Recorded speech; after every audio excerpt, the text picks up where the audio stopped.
नमस्कार मित्रांनो, आज छत्रपती संभाजीनगर घाटी रुग्णालय येथे सन्माननीय पालकमंत्री यांनी एका बांधकाम अधिकाऱ्याला झापलं।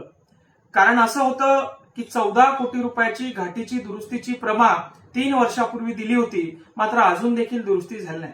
खऱ्या अर्थानं 14 कोटीमध्ये घाटीची नवीन इमारत बाहेर उभी राहिली आहे, मात्र 14 कोटीच्या प्रमा घेऊन 3 वर्ष झाले पैसे खाऊन घेतले, पण घाटीची दुरुस्ती केली नाही।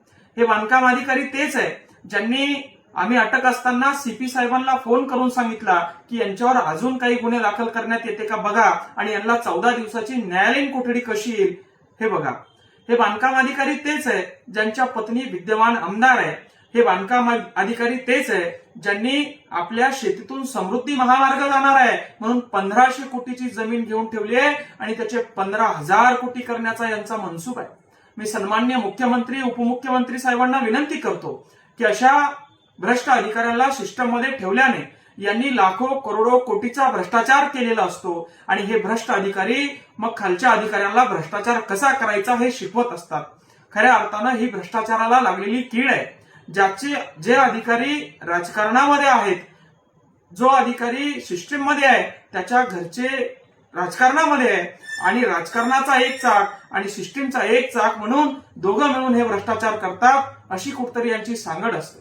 आणि म्हणून सन्माननीय मुख्यमंत्री देवेंद्र फडणवीस साहेब यांना माझी विनंती आहे की ही भ्रष्टाचाराला लागलेली कीड आमच्या जिल्ह्यातून तुम्ही काढावी आणि खऱ्या अर्थानं यांच्या पूर्ण संपत्तीची चौकशी आपण करावी। यांनी कमवलेली गडगंज संपत्ती ही घाटीसारख्या रुग्णालयाचे पैसे खाऊन, जिथे सामान्य लेकरांचा सामान्य नागरिकांचा उपचार होतो, असे देखील पैसे हे लोक खातात। एवढे निर्लज्ज आणि गरीब कष्टकरी शेतकऱ्यांच्या टाळूवरचं लोणी खाणारे हे लोक आहेत। आणि जेव्हा एखादा सामान्य मुलगा आवाज उचलतो तर त्याचा आवाज कसा दाबायचा, त्याच्यासाठी आरडीसी यांना 10 लाख रुपये देणे असेल किंवा कुठलं डिपार्टमेंट मॅनेज करणं असेल, हे सगळं या अधिकाऱ्यांना जमतं। यांची चौकशी करून यांनी कमावलेली संपत्ती याची चौकशी करून यांच्यावर कारवाई करण्यात यावी, अशी मी सन्माननीय मुख्यमंत्री महोदयांना उपमुख्यमंत्री महोदयांना विनंती करतो। धन्यवाद।